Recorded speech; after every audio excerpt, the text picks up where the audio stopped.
خیوا کی فضا میں بہادر مگر بد نصیب جلال الدین کی اداسی آج تک موجود تھی۔ ہم خیوا کے قلعے کے سامنے کھڑے تھے۔ یہ طالب گیٹ تھا، خیوا کے 4 دروازوں میں سے ایک دروازہ۔ قلعے کی ہیبت دلوں پر دستک دے رہی تھی۔ گیٹ کی بلندی دستار گرا رہی تھی اور قلعے کی گلیوں کی رستی برستی ہوا ہڈیوں میں اتر رہی تھی۔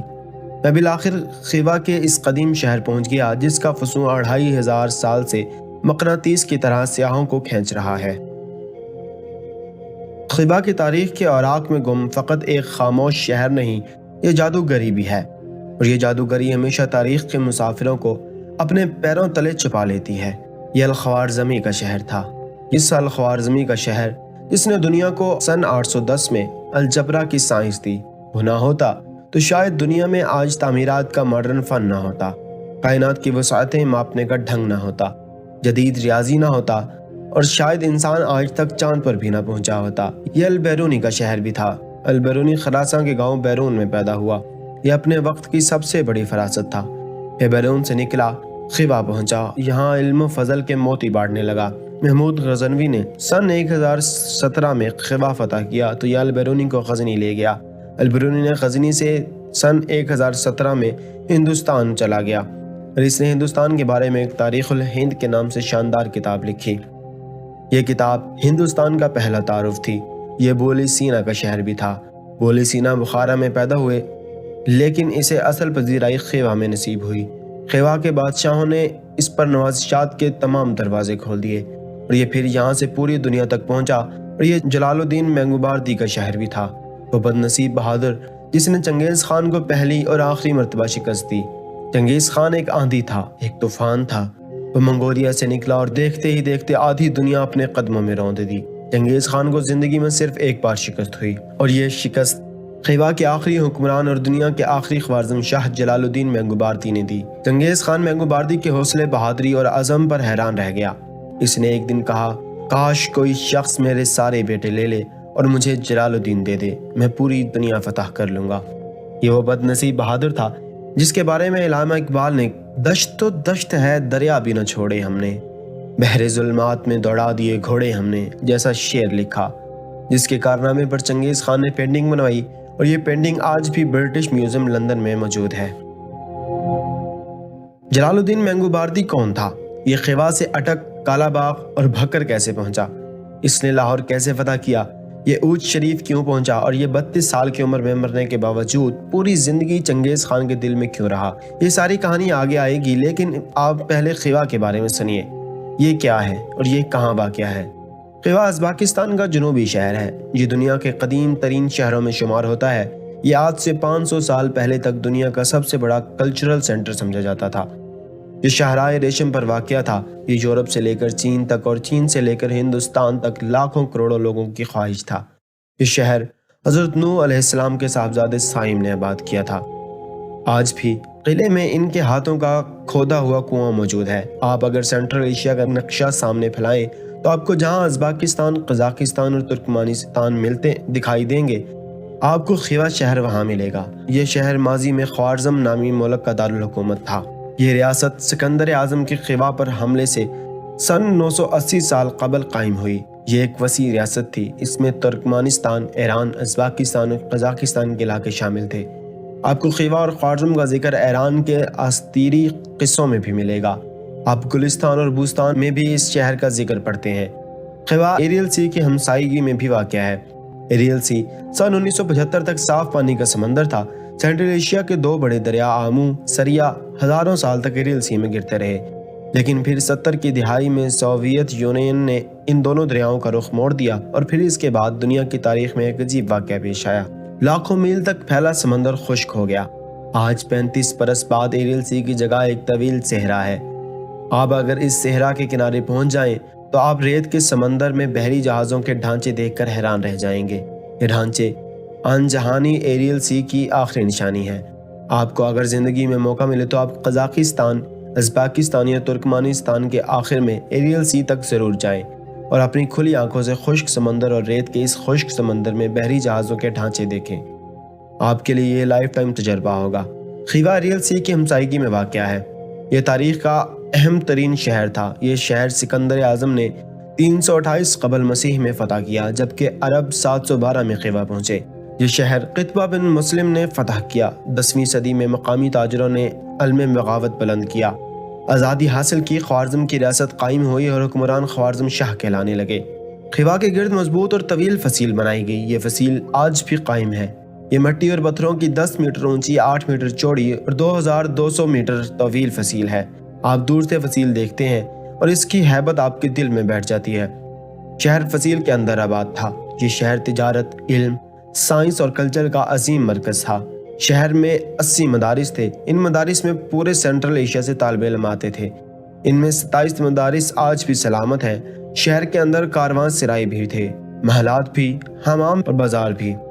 بادشاہ شروع میں خوارزم شاہ کہلاتے تھے، لیکن چنگیز خان کی آمد اور قبضے کے بعد یہ خان کہلانے لگے۔ یہ خان، یا آپ اس کو ہان بھی کہہ سکتے ہیں، یہ خان سوویت یونین کا حصہ بننے تک موجود رہے اور یہ خان ہی کہلاتے رہے۔ یہ شہر 1017 میں محمود غزنوی نے بھی فتح کیا اور شہر کی ساری دولت اور خواتین کے ساتھ البیرونی کو بھی غزنی لے گیا، لیکن شہر کو اصل نقصان چنگیز خان نے پہنچایا۔ چنگیز خان چین سے سینٹرل ایشیا میں داخل ہوا۔ یہ جب دریائے آمو کے قریب پہنچا تو خوارزم میں علاؤ الدین دوم کی حکومت تھی۔ یہ بزدل اور سست شخص تھا، تاہم اس کا بیٹا جلال الدین انتہائی زیرک اور بہادر انسان تھا۔ جلال الدین کا لقب مینگوباردی تھا، جس کا مطلب ہے ہمیشہ رہنے والا۔ جلال الدین نے والد کو سمجھایا، ہمیں چنگیز خان کو دریائے آمو پر روکنا چاہیے۔ منگولوں کی فوج دریا پار کر کے تھک جائے گی، ہمیں اس وقت ان پر حملہ کر دینا چاہیے۔ مینگوباردی کی حکمت درست تھی، لیکن خوارزم شاہ نہ مانا۔ خوارزم شاہ کا خیال تھا کہ ہمیں چنگیز خان کو سمرقند اور بخارا کی فوجوں سے لڑنے کا موقع دینا چاہیے۔ یہ فوجیں جب منگولوں کو کمزور کر دیں گی تو پھر ہم اس پر حملہ کریں گے۔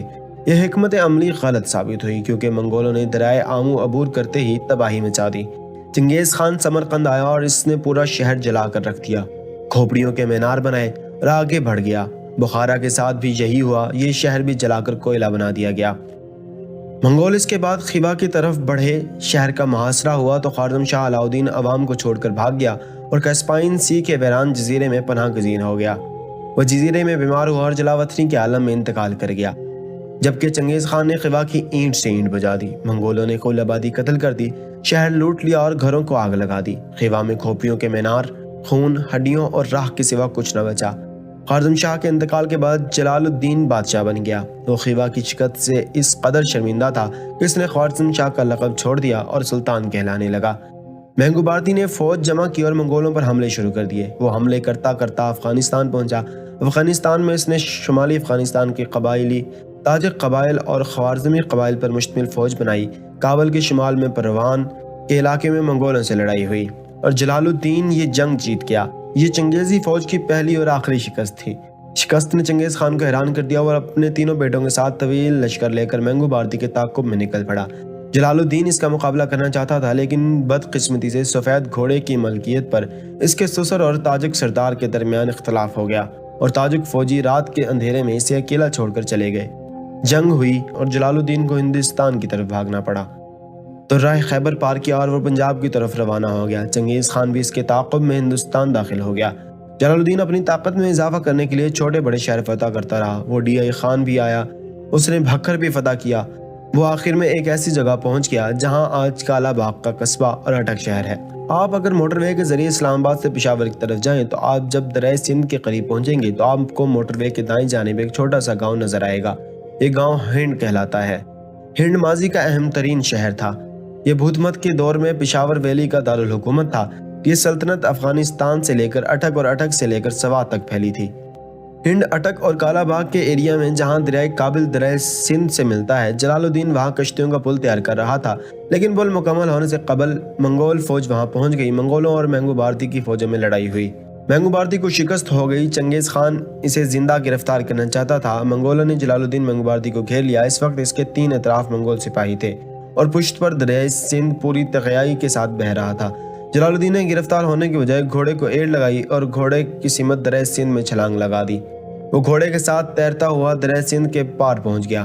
چنگیز خان اس بہادری پر حیران رہ گیا۔ اس وقت اس نے کہا، اگر یہ میرا بیٹا ہوتا تو میں پوری دنیا فتح کر لیتا۔ دریائے سندھ عبور کرنے کے بعد جلال الدین کی جلاوطنی کا طویل دور شروع ہو گیا۔